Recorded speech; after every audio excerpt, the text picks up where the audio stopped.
One of the debt plan holdouts is Matt Gaetz. Yes, the same thorn in McCarthy's side who delayed his election as Speaker. The GOP congressman from Florida, he joins me now. Congressman, welcome back. So when did Republicans find religion on spending?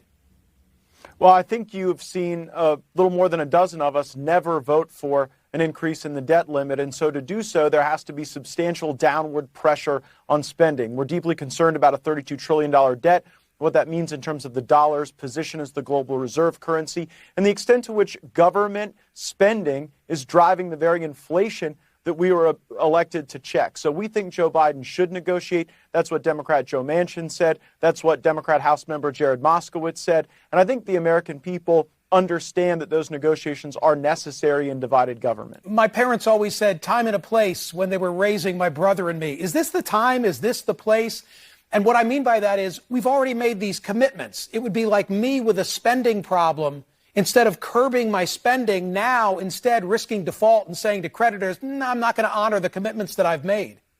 No, I speak from personal experience when I say that when you've maxed out your credit cards, it's a pretty good time to evaluate your spending habits. And in the 7 years I've been in Congress, we haven't honored the true budget process even once. And so the debt limit presents a unique opportunity to try to put downward pressure on spending. 4 times when Joe Biden, as a United States Senator, voted to raise the debt limit, he demanded corresponding spending cuts. When Joe Biden didn't vote to raise the debt limit, he said it was because there weren't spending cuts at times. So if we had Joe Biden as president with the same perspective as Joe Biden as vice president or as senator, we'd probably have more negotiating going on now than we do. Are the issues that you personally are raising, are they worth delaying this whole process? My understanding is that you're fixated on work rules and whether they begin in fiscal year 2024. I don't want to lose everybody in the weeds versus fiscal year 2025. It seems like you're tinkering at the margins.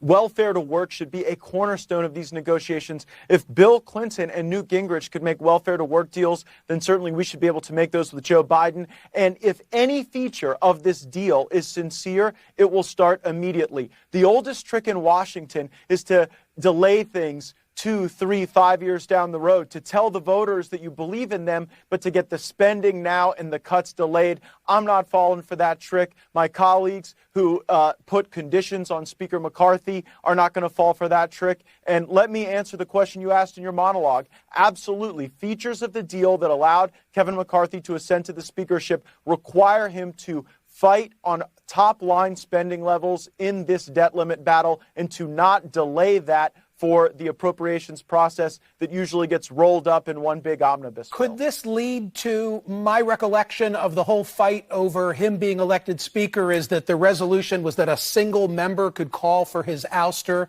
You correct me if I'm wrong. Could this lead to that? Could you or one of your colleagues conceptually be calling for his ouster because of this impasse?